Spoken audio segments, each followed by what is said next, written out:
지난주에 이어서 유라굴로 광풍을 만난 바울 일행의 이야기를 이어가겠습니다.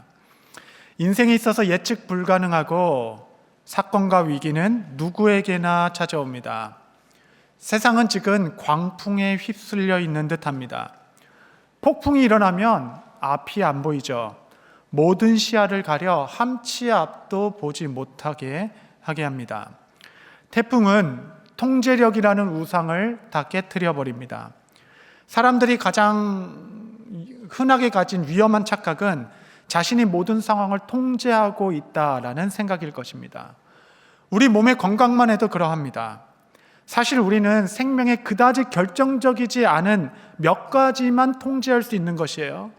예를 들어 단 것을 좀 덜 먹는다거나 건강식을 하려고 노력한다거나 일찍 잠자고 열심히 운동하고 이런 것들은 통제 가능하나 사실 생명의 결정적인 것들, 멈춘 심장을 다시 고동치게 한다거나 폐가 쉬지 않고 호흡을 하게 한다거나 피가 온몸을 순환하고 백혈구가 연약해진 곳을 치료하게 하는 등등의 일은 우리는 통제할 수 없는 것이죠. 사실 이런 엄청난 자가 능력은 당연하게 여기면서도 작은 부분을 통제하며 전체를 장악하고 있다는 것은 우리의 착각일 것입니다. 교회도 마찬가지입니다. 사실 담임 목사나 당회가 컨트롤하고 있는 부분도 아주 지극히 작은 부분이죠. 목회의 큰 줄기는 주님께서 이끌어가고 계신 것입니다. 생명의 결정적인 줄기는 하나님께서 붙들고 가고 계신 것이죠. 우리 사업도 마찬가지일 것입니다.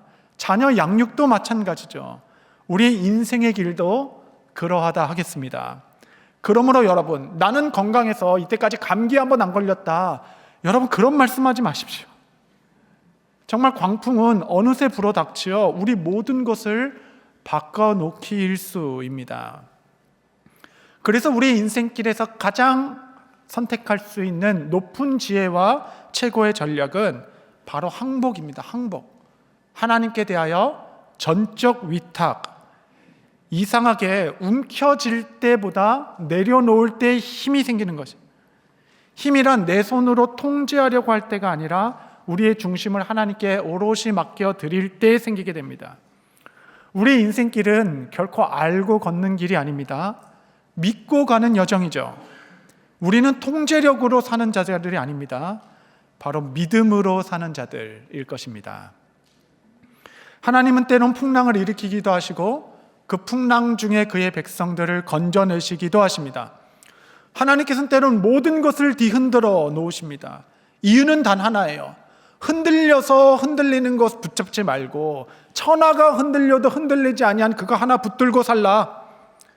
지금 풍랑 속 배 위의 모든 사람들은 허둥지둥 두려움과 절망 가운데 혼비백산하지만 오직 한 사람, 영원히 쇠하지도 않고 흔들리지 아니하는 그 믿음 위에 굳건히 선 바울만은 흔들리지 않았습니다. 여러분, 이러한 풍랑은 모든 사람의 위치를 다 바꿔놓습니다. 사실 인생은 선택의 연속이라 하겠죠. 이들은 일찍이 태풍을 피할 기회가 있었습니다. 그들이 그라데 섬에 잠시 정박했을 때에 바울이 아무리 봐도 바람의 풍세가 좋지 않으니 여기에서 머물러 있으십시다 라고 얘기했으나 여러분 누가 죄수의 말을 듣는다 하겠습니까? 그 항해 전문가인 그 선장이 조금만 더 가면 베닉스 좋은 곳이 있으니 거기서 쉽시다.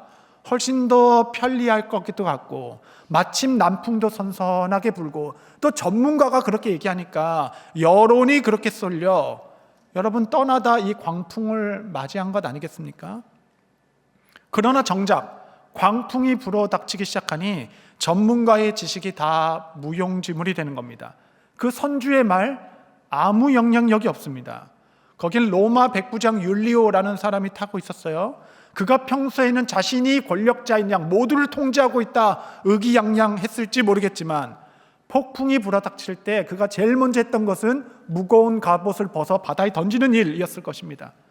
혹시 물에라도 빠지면 살아야 하니 몸을 가볍게 하고자 했던 거죠. 다 무용지물이 되는 거예요. 그 지위와 권세와 이 세상의 지식까지도 무용지물이 되는 겁니다. 광풍은 그 공동체의 진짜 리더가 누군지를 드러내는 것이에요. 위기는 위치를 바꿔버립니다. 그 누구도 주목하지 않았던 그 죄수의 말에 276명 모두가 그의 말을 주목하고 있는 거예요. 그 죄수가 그 모든 사람의 생명을 움켜쥔 자가 되게 되었습니다. 이제 그 모두는 그의 말에 따르고 순복하기 시작했습니다. 이는 그가 높은 지위가 있었기 때문은 아닐 것이죠. 그가 또한 전문가이기 때문에도 아니었습니다. 그의 말에 그 흔들리는 풍랑의 권위가 있었고 그가 지도력을 가질 수 있었던 근거는 단 하나입니다.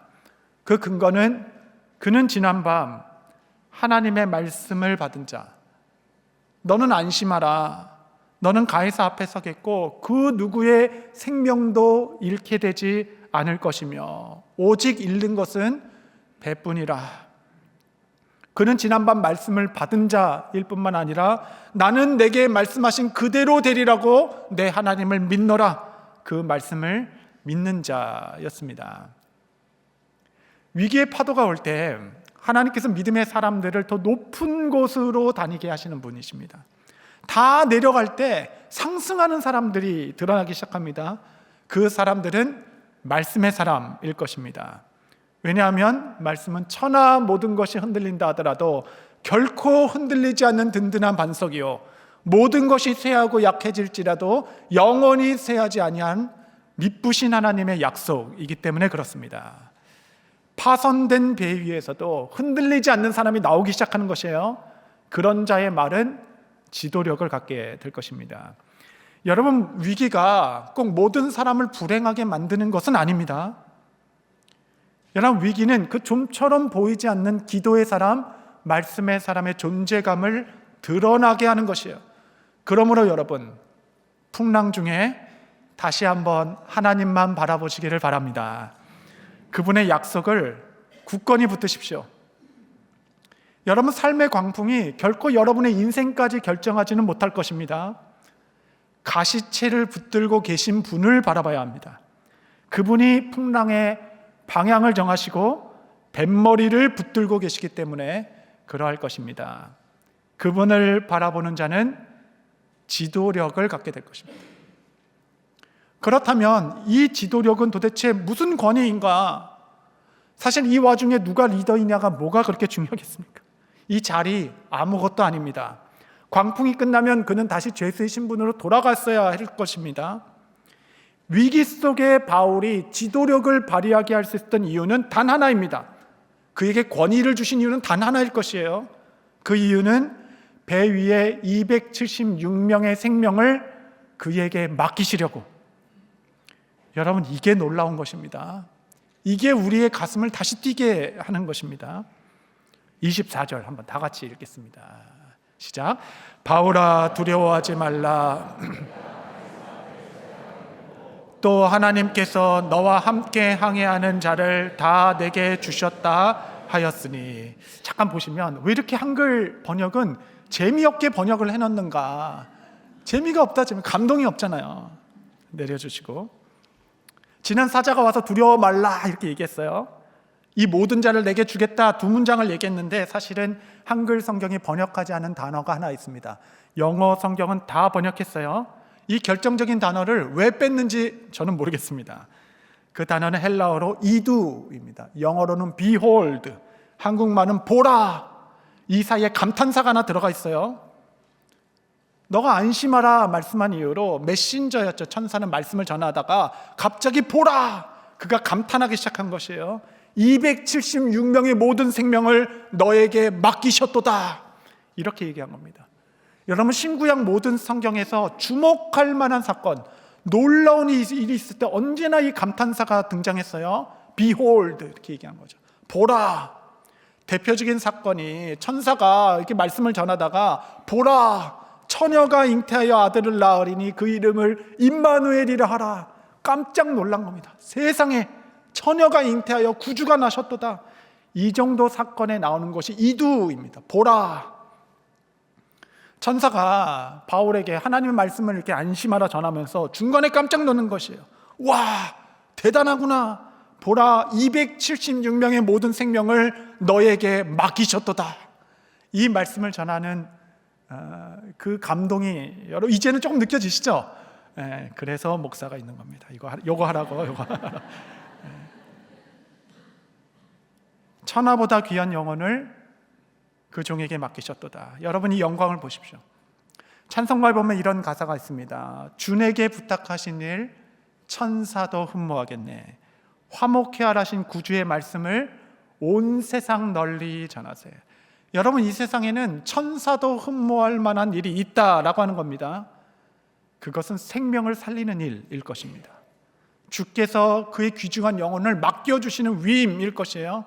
너무나도 귀해서 이 일은 천사도 흠모하는 일이다라는 겁니다. 이 일을 권력자에 맡기신 것도 아니고 전문가도 아니고 재력가도 아니었습니다.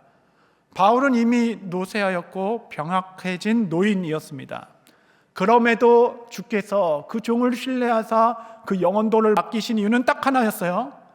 그는 하나님의 말씀을 들은 자, 곧 그 말씀을 믿는 자였기 때문에 그렇습니다. 여러분 지금 세상은 광풍에 휩쓸려 있습니다. 이 사람들은 어디로 가는지도 모르고 허둥지둥 혼비백산 살아가고 있습니다. 이 모든 것이 흔들리는 이 세상 속에서 하나님께서는 때론 순장으로 영혼을 맡기시고 때로는 1:1 양육자로 한 영혼을 돌보게 하시고 교사가 되어 어린 영혼에게 말씀을 심기게 하시고 나를 목양자로 충성되이 여기시어 이 영혼들을 맡겨주신 일은 천사들이 이를 보고 이두라고 외치는 것이에요. 보라, 천사도 흠모할 만한 일, 천하보다 귀한 영혼을 내게 맡기셨도다. 성도 여러분, 오직 영원하신 그 언약의 말씀, 가시채를 붙드신 주님만 바라보시며 이 흔들리는 세상에서 생명의 지도력을 발휘하시는 저와 여러분 모두 되시기를 바랍니다. 그가 리더입니다. 그가 포지션에 상관없이 영혼을 돌보는 자가 공동체의 중심입니다. 저는 이 귀한 사명에 충성하시는 여러분에게 크신 격려를 전할 뿐만 아니라 그 충성할 수 있는 은혜가 여러분 삶 가운데 있게 되기를 바랍니다. 한편 난파된 배 위의 상황은 점점 더 나빠지기 시작했습니다. 배 위의 276명은 바울을 통해 안심하라라는 그의 음성을 들었음에도 불구하고 여전히 살 소망까지도 잊어버린 바 되어 절망 속에 무기력한 상태였습니다. 그들은 여전히 떨고 있었습니다. 분명히 말씀은 들었지만 그 말씀으로 그의 힘을 삼지는 못했습니다. 가시채를 붙들고 계신 주님을 바라보기보다는 당장 눈앞에 보이는 구명보트, 그 거룻배 하나에 자기 자신의 생명을 의탁할 수밖에 없는 연약한 존재들이었습니다. 30절 31절에 보면 사공들이 도망하고자 하여 이물에서 닻을 내리는 채하고 거룻배를 바다에 내려놓고는 바울이 백부장과 군인들에게 이르되 이 사람들이 배에 있지 아니하면 너희가 구원을 얻지 못하리라 하니 이에 군인들이 거룻줄을 끊어 떼어 버리니라. 여러분 이들 전체를 살리고자 하는 바울의 지도력은 분명했습니다. 지금 눈앞에 몰래 그 거룻배가 이제 구명보트인데 저거라도 내려서 내가 타고 탈출해 보겠다 하는 자들에게 저들을 막으라. 이 거침없이 드는 풍랑에 작은 거룻배가 어찌 피난선이 될 수 있겠는가. 그는 저들을 죽게 내버려 둘 수 없다라고 얘기하는 것이에요. 왜냐하면 그가 받은 약속이 있습니다. 이 276명 모두의 생명이 보존되리라 라고 말씀을 받았기 때문에 단 한 사람의 탈선도 용납할 수 없었던 것입니다. 그는 단호했습니다. 군인들로 하여금 거룻대 줄들을 다 끊어라 라고 얘기하며 마침내 그들은 구명보트마저 사라진 자들로 이제는 살 소망이 없어 열 나흘 동안 아무것도 먹지 못하는 핍절한 인생이 되었습니다. 음식이 있었어요. 음식이 없어서 못 먹은 것이 아닙니다. 입맛이 없었던 것입니다. 절망에 갇혀 영혼의 그 핍절함 가운데 머물고 있었던 그들이었습니다. 사실 우리는 풍랑 속에서도 굳건했던 바울이기보다는 말씀을 듣고도 여전히 무기력함 가운데 두려움에 떨고 있는 276명의 선원들과 더 가깝다 하겠습니다. 우린 지난주 말씀에 너는 안심하라, 분명히 그 말씀을 아멘으로 화답했지만 돌아서 마주한 현실의 광풍은 너무나 여전히 거대했고 여전히 출렁이는 그 파도, 그 상황은 더 악해됐으며 내 마음의 확신은 온데간데 없고 어느새 의심으로 가득 차게 되었습니다. 일주일 내내 그 두려움의 횡포 가운데서 이리 치이고 저리 시달리다 다시 지친 몸으로 이 은혜의 장에 나온 것이 바로 우리 아니겠습니까? 들은 말씀을 의지하며 살아가기보다는 이 작은 거룻배 하나라도 내가 의지를 삼아 좀 돌파해 보겠다, 그 구명보트 하나를 더 의지하게 되는 것이 우리 영성의 현주소라고 하겠습니다. 이제는 먹을 기력조차 없어 가련해진 인생들, 여러분 그 선원들에게 우리가 더 가깝다 하지 않겠습니까? 그때 바울은 배 위에서 아주 의미 있는 행동을 하나 하기 시작합니다. 그들에게 음식 먹기를 권하며 떡을 떼어 하나님께 축사하고 그들에게 먹이기 시작한 겁니다. 너희는 이 떡을 먹으라. 33절에 35절.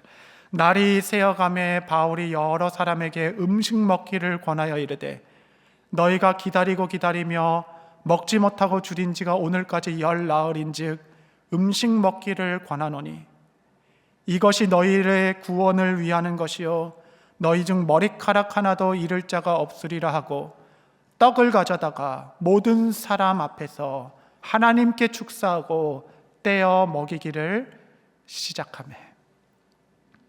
한 신학자는 이것을 폭풍 속의 성만찬이라고 명명하였습니다. 하나님께 감사의 기도를 올려드린 이유로 떼어 그 떡을 먹이시다. 이 떡은 그들에게 구원의 떡이었으며 너희 중에 머리카락 하나 상할 자가 없을 것이라고 말한 약속의 떡이 되었습니다. 이 행위는 단순한 그들의 위로가 아니었습니다. 하나님의 구원을 눈에 보이게, 손에 잡히도록, 입에 씹히도록 만들어준 사건이 되었습니다. 안심하라, 지난밤에 하신 그 말씀을 눈에서 경험할 수 있는 실제로 만들어 주었고 이는 마치 내가 떡을 먹고 육신의 힘을 얻는 것이 진짜인 것처럼 이 약속은 내가 숨쉬고 존재하는 것보다 더 생생한 실제이고 분명한 약속이 되었다 말씀하는 겁니다. 말씀으로, 떡으로 말씀을 전하시며 안심하라, 내가 너희를 지킬 것이다 말씀해 주는 것입니다. 이 폭풍 속에 행해진 성찬은 단순한 의식이 아니라 이 땅에 육신을 입고 오신 예수 그리스도의 성육신이 선포되는 사건이 되는 것입니다. 예수님께서는 스스로 나는 이 땅에 내려온 하늘의 생명의 떡이다 라고 말씀해 주셨습니다. 그분은 멀리서 내가 너를 사랑한다 라고 외친 것이 아니라 이 땅에 육신을 입고 오셔서 우리 가운데 거하시고 눈에 보여진 바 되며 손에 잡혀진 바 되어 친밀히 우리 가운데 거하신 하늘의 양식이 되셨습니다. 인류는 죄와 죽음의 바다에서 난파된 배처럼 흔들리고 있었습니다. 절망과 죽음의 위협 속에서 정신없이 황망한 백성들에게 하나님은 일찍이 계속 선지자들을 보냈어요. 선지자를 보내서 주의 말씀을 전했지만 아무리 듣고 그 말씀을 받는다 하더라도 정작 돌아서면 그 말씀보다는 구명보트 하나에 더 의지가 가는 인생의 핏절함을 주께서 아시고 먹을 의지까지 잃고 굶고 있는 가련한 인생들을 그 절망의 그림자의 감옥 가운데 두지 않기를 원하시어 말씀이 육신이 되어 우리 가운데 거하시어 여전히 믿지 못하는 우리에게 떡으로 떼어 먹이시며 이 떡을 받아 먹으라. 이것은 너에게 주는 생명, 이 생명으로 풍성하라. 이 떡을 먹고 힘을 얻어라. 너는 안심하라. 내가 너를 보호할 것이야. 광풍이 너를 흔들 수 있을지 모르겠지만 결코 나의 손에서 너를 빼앗을 수는 없을 것이다. 여러분, 오늘 나누는 이 성찬은 단순한 빵과 포도주가 아닙니다. 하나님께서 보여주신 실제적인 약속이고 언약의 보증이 되는 것입니다. 사랑하는 성도 여러분, 안심하십시오. 생명의 떡 대신 예수님께서 두려움과 상실 가운데 지친 우리를 오늘 그의 피와 살로 먹이신다 하십니다.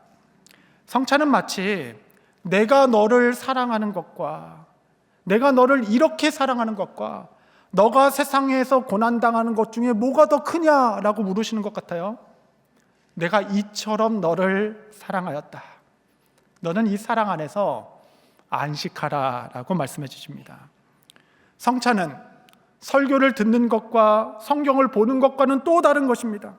우리는 보아도 믿지 못하고 들어도 안식하지 못하는 연약한 자들에게 이게 이 성찬은 또 다르게 주신 은혜의 방편으로 너가 이 떡을 씹음이 확실함과 같이 내가 이 땅에 성육신하였고 내가 너희를 이렇게 사랑하였으니 너희가 믿지 못하고 보지 못한다 하더라도 이 떡을 먹음으로 내 안에 이 언약 안에 안심하라.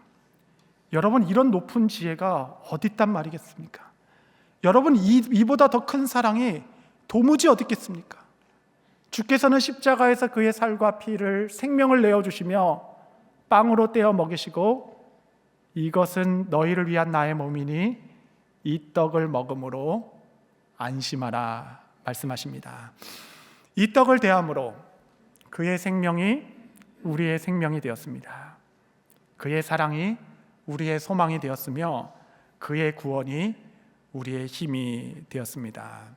오늘 이 성찬으로 인하여 하나님께서 여러분의 영혼에 새 힘을 주시기를 바랍니다. 저는 오늘을 위하여 오랫동안 일주일 동안 기도했습니다.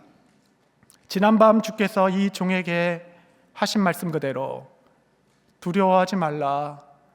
너는 너의 로마까지 가겠고 또 하나님께서 너와 함께하는 모든 자들을 내게 주셨다 하셨사오니 저는 오늘 성찬에 참여하는 여러분 모두를 주께서 영원으로 새롭게 하시고 새 은혜로 붙들어 주실 것을 믿습니다. 여러분 안심하십시오. 주께서 여러분의 영혼을 결코 표류하는 배와 함께 난파되도록 하지 않으실 것입니다. 그러므로 여러분이 안심하라. 나는 내게 말씀하신 그대로 되리라고 내 하나님을 믿노라. 이 유라굴로 광풍 속에서 올려주신 사도 바울의 고백과 믿음이 여러분의 고백이 되는 복된 예배 되시기를 바랍니다.